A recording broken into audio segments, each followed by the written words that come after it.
Bonjour, nous allons procéder à l'analyse du CAC 40 du 03 août 2020. Donc le CAC 40 en forte hausse aujourd'hui. Alors graphiquement, on voit que on colle à la bande du Kumo supérieur, hein, on est repassé légèrement au-dessus.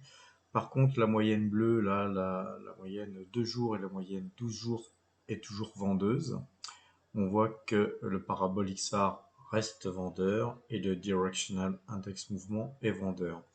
On observe aussi que les volumes aujourd'hui ont été beaucoup plus faibles que ces 2 jours d'avant, où on avait 2 grosses bougies rouges.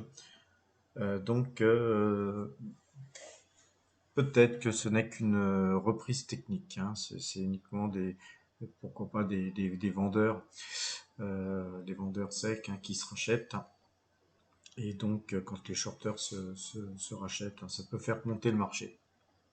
Nous attendrons personnellement pour se remettre acheteur sur le CAC 40, de voir le Directional Index Mouvement passer acheteur. Alors pourquoi attendre?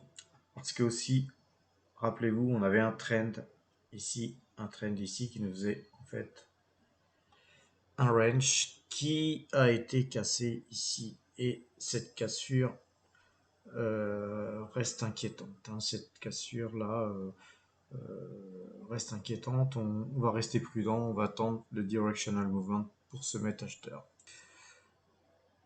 Car quand on regarde aussi le Kagi, ici, il est toujours au rouge, c'est toujours vendeur, donc c'est aussi un indicateur très fort qui nous permet de nous conforter dans la vente, d'autant que le point et figure est lui aussi toujours vendeur. Concernant les valeurs, bien sûr, puisque le CAC s'est envolé de 1,93%, les valeurs n'étaient pas en reste. Le LVC, hein, le tracker LVC, lui, a pris le double du CAC 40, ce qui est normal. Total s'est adjugé 3,51%, ce qui est très bien. Je vous avais dit aussi qu'il fallait pas attendre forcément des signaux graphiques sur Total pour la choper, parce que souvent on risque des déconvenus et de la racheter beaucoup plus haut. Donc pour ceux qui ont souhaité acheter en plusieurs fois, ils ont au moins posé une petite pierre. AXA se redresse aussi de 2,64%. Bouygues surtout, très belle valeur. Bouygues qui prend 4,40%. Air Liquide, là, impossible de l'avoir baissé, hein, ne fait que de stagner dans des marchés baissiers et de monter dans les marchés haussiers, donc elle s'adjuge 2,15%. Et aussi, Rubis monte légèrement et GTT prend 3%. Vous avez dit aussi GTT Rubis, deux excellentes valeurs. Alors concernant Total, effectivement, une belle bougie verte là, une belle hausse.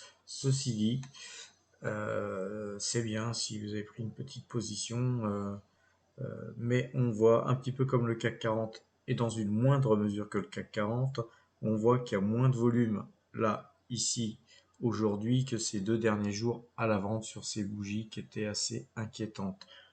La moyenne 2 jours, 12 jours n'a toujours pas croisé. On est en dessous du Kumo. Et donc, quand on regarde un petit peu, on pourrait tracer ici un trend. On va le tracer d'ailleurs.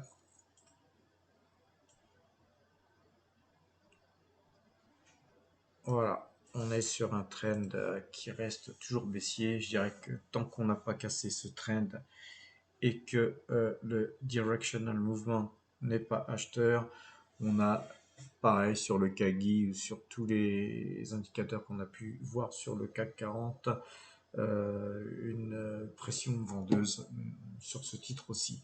Les objectifs pour moi restent toujours cette zone-là 31, mais surtout c'est surtout sur 29,50 qu'il va falloir sortir les cartouches et, et attaquer cette valeur au cas où elle aille se promener par là.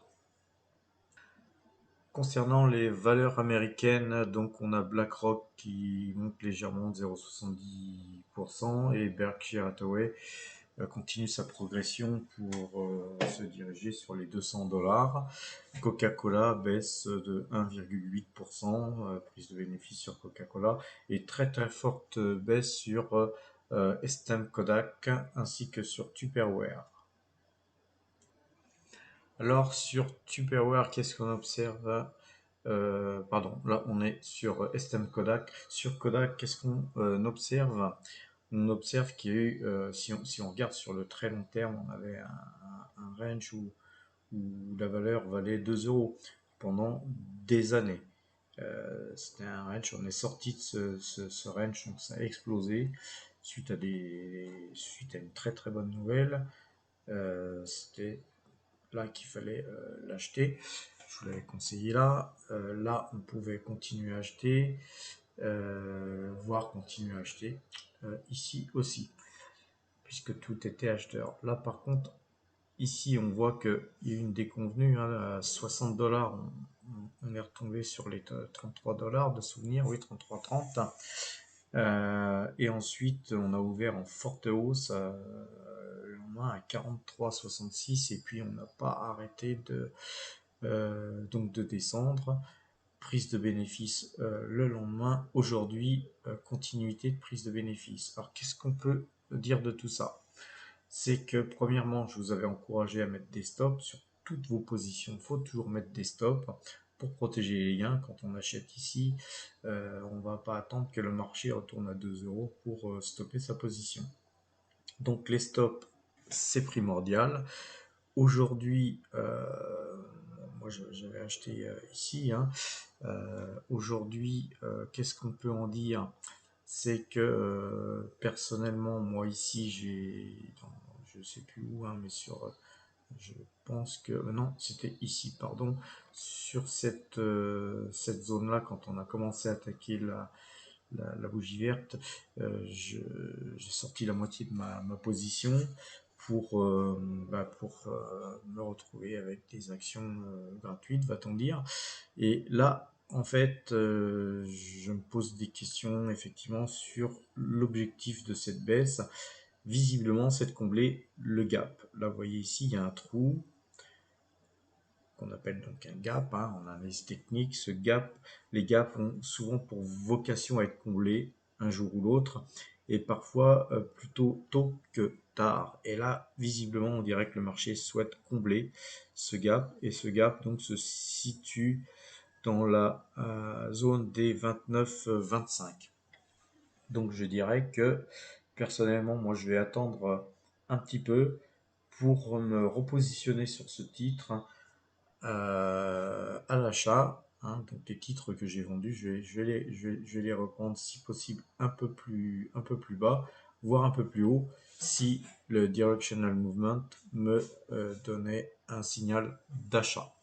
Donc ne pas oublier que là ce sont des prises de bénéfices et que la nouvelle est ceci dit très très bonne. Alors concernant Tupperware, c'est une autre histoire, mais c'est à peu près le même scénario,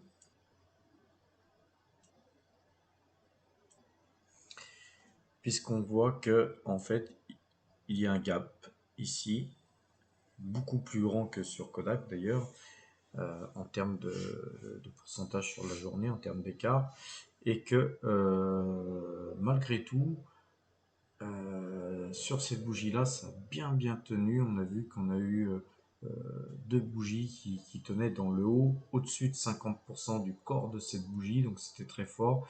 Et puis là, désistement, ça a craqué. Ça a craqué. On observe cependant que pour l'instant, on n'a pas encore clôturé aujourd'hui. On se retrouve à peu près sur l'ouverture de cette bougie verte, donc c'est pas significatif encore. Mais il pourrait y avoir un rebond, même aujourd'hui en fin de soirée, et voir toute la semaine, voir ce titre monter, ou tout simplement voir les opérateurs, les investisseurs se diriger vers le comblement du gap qui se situe sur 9,59.